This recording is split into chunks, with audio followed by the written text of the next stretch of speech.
la formation et la formalisation des coopérateurs relèvent de la Direction régionale du développement rural, DRDR, qui lui dépend du ministère de l'Agriculture, de la souveraineté alimentaire et de l'élevage. Monsieur le Premier ministre, votre ambition est grande. Créer 10 000 coopératives de production et solidaire d'ici 2029. À cet égard, vous conviendrez avec moi que la mise en œuvre des programmes demandera suffisamment de moyens humains et matériels, surtout roulants, pour assurer les services de qualité, formalisation et formation des coopérateurs. Monsieur le Premier ministre, mes questions sont les suivantes. Y a-t-il au niveau du ministère de la Microfinance et de l'économie sociale et solidaire des services dédiés sur l'ensemble des pôles territoires pour renforcer les DRDR? Dans 3 départements, je peux citer Ziguinchor, Sédhiou et Kolda, seulement 2 agents sont affectés pour formaliser et former les coopératives. Quelle stratégie allez-vous mettre en place pour assurer un maillage des zones rurales, des pôles territoires? Dingen ma may ma wax tuuti ci sama lak ni nga géré Jihan Loga depuis une période brossi gouvernement di nga jagalo wabe i coopérative ici songon ñapi gouvernement mo ba may mami bolos ne jagalo mu ni coopérative galo ozimu no mu ni ga ibu ko ñamé ziloni go di mu ni ga ja kalo ni ga gere ga iro wadela timi mo go me da porotia ko zimu mu morelie ko bay togu ñamé e gongen ngulo bo ga zimu kakam ga fiam ga ñamé den ga des coopératives he asu préfet wa mumu madame le maire mumu ka zaga zuole ni ga jaza na hangona orienté ga ne hangona de la timi dunia poele medal pour borotia morelie gouverneur na lo min wagan li wa bayza. Je vous remercie. Merci beaucoup, honorable. Monsieur le Premier ministre, vous avez la parole. Merci, Monsieur le Président. Monsieur le ministre de la Microfinance va répondre à la question.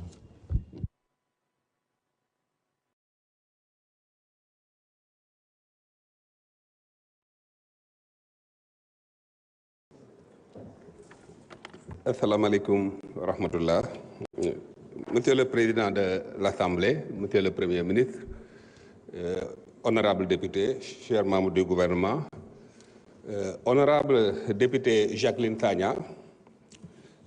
pour répondre à votre question, je vais d'abord préciser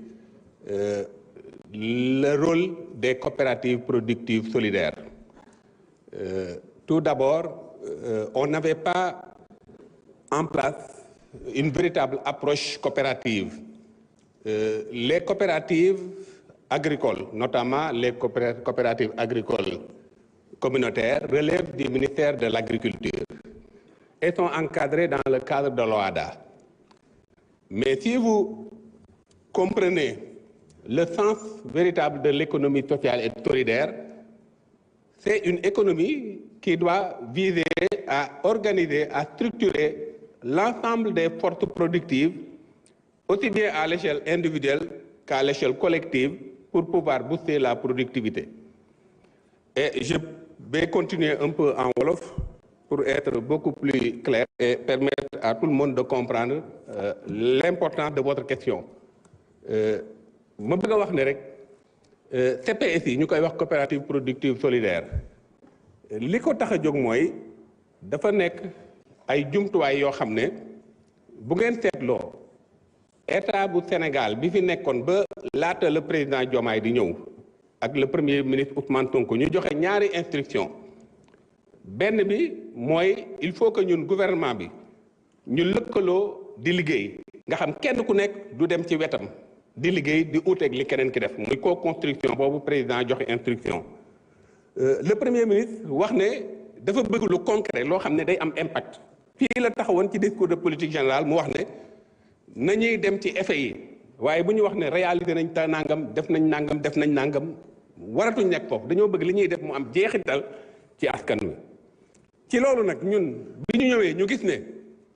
coopérative amul benn politique, je parle sous le contrôle du ministre de l'Agriculture, bu gouvernement yi passé def pour créer ay coopérative wala organiser amutoon. dañoo bàyyi woon nit ñi ñoom ñuy organiser seen bopp ay coopérative te daanaka yi fi nekkoon mooy ya nga xam ne ay 1960 ba léegi la. bokk na ci man personnellement étude avant dernière étude bi ma mujjee def dama def le tour du Sénégal wër mbooleem coopérative yi ma gis ne am na coopérative yoo xam ne président bi tax da ngay gis ñu ne coopérative des jeunes waaye président bi am na 70 ans te mooy toujours président coopérative jeunes yooyu. li ko waral nag mooy dafa am lu manqué woon ci maillon nan la ñuy dooleele économie bi boo xoolee tey damay jël benn exemple rek auto emploi daanaka gouvernement yi fi jaar amuñu woon politique bu jëm ci auto emploi ndax mosu leen a gis état ne par exemple nañu dajale ay jeunes yu génn ci ay yenn écoles yi comme ISFAR de école bi yoo xam day former ay techniciens agricoles wala yu génne ay ENEA ñu ne léegi nañ leen dajale ñu créer benn coopérative loolu politique boobu amu doon te ku nekk xam nga ne boo leen dajalee bu ñu mutualiser seen doole dinañu am chance mën a capter ay financement ba pare mën a réaliser ay projet ñooñu bu ñu jiitalee ci ay projet en tant que des coopérateurs dinañ am possibilité ak le ministre wax ci chaîne de production bi dinañ am ay ouvriers agricoles ba ci bu ñu defaree produit transformé ko mu démultiplier emploi yi su ko defee loolu dina mën a booster koom gi te ku nekk xam nga ne xaalis foofu lay jógee coopérative productive solidaire yi nag li tax ta laaj am solo moo di ne dafa lëkkaloo ak le ministre de l'agriculture dañu am convention boo xam ne convention bi daanaka mën nga wax ne ñeenti ministère la benn bi ñu njëkk a signé c'est avec le ministère de l'agriculture ndax ku nekk xam nga ne économie sociale et solidaire dafa nekk économie boo xam ne dafa sës ci d'abord microfinance ci sunu ministère la nekk waaye tey su fekkee ne lëkkaloowuñoo ñi nga xam ne dañoo nekk di daje di def production kon ñooñu amaana dinañ am ay jafe-jafe ci jot ci xaalis bi mën cee liggéey lëkkaloo boobu ñu def nag ak le ministère de l'agriculture moo waral dañu mettre en place ci chaîne de valeur bi yépp benn mécanisme boo xam ne day fexe di jàppale producteurs yi nga xam ne ñoom ñu ngay produire ay matières brutes maanaam di def ay récoltes yoo xam ne à l'état brut loolu mu nekk ay boutiques sources foofu ministère de l'agriculture moom moo ko yore nga xam tey lu jëm ci élevage lu jëm ci agriculture produits yooyu ñay liggéey coopérative yay nekk ci loolu nga xam boo xoolee chaîne de production bi depuis l'accès aux facteurs de production maanaam jumtuwaay nan la ñuy def ba jot ci ñun dañ leen di identifier comme des boutiques sources ñu encadrer leen fexe ba financement yi gën a yomb ci ñoom naka la ñoo ñuy def ba seen produit ñu mën di ko stocker ñun ñu mën a xool coopérative yi nekk ci liggéey boobu ñu mën leen jox ay jumtuwaay pour ñu mën a am ay matériel ak ay équipement de stockage noonu la ñuy def ba ci boutique technologique yi ñu nekk ci transformation produit yooyu kon gis ngeen ni ñuy lëkkaloo ak ñoom waaye romb nañ léegi cadre production agricole kese parce que nekk ci transformation bi ak activité bu connexe à l'agriculture la waaye taxul mu nekk agriculture su ko defee foofu ñu teg fa ay jumtuwaay yoo xam dañ leen di jàppale léegi nag ci suivi évaluation bi convention boobu nag moo tax ñun amuñu ay démembrement à l'intérieur du pays dañuy sukkandiku ci waa DRDR parce que convention bi réglé na ko ba pare au niveau stratégique su ko defee foofu dinañ fi am ay TPS ma bëgg a daane rek ci foofu di leen wax ne expérience boobu actuellement fii may wax nii am na équipe bu dem ci terrain bi ba su ma joxee Bambey bi nga xam ne fa la ñu njëkkoon a commencé liggéey bi am na ay groupement yoo xam ne dañuy dem léegi ci coopérative mais bi ñu leen financé ay financement yu yem la diggante ay 1 million jëm 1 million 500 maximum tey jii may wax am na ñoo xam ne fay nañu li ñu amoon yépp te lii may wax ku mu neex nga dem vérifier fay nañu lépp ba 1 million mañ leen lebaloon ñu ci bëri am nañu 800 000 yoo xam ne dañ ko denc seen kees te ñoo ko moom te loolu mooy liggéey bi nga xam ne moom moo manqué woon muy li ñuy wax approche coopérative CPS yooyu nag madame ab organe la benn waaye approche la nan la ñuy structurer production bi moom mooy approche coopérative maanaam dajale leen nan la ñuy mettre en place ay instruments yoo xam dañuy lëkkale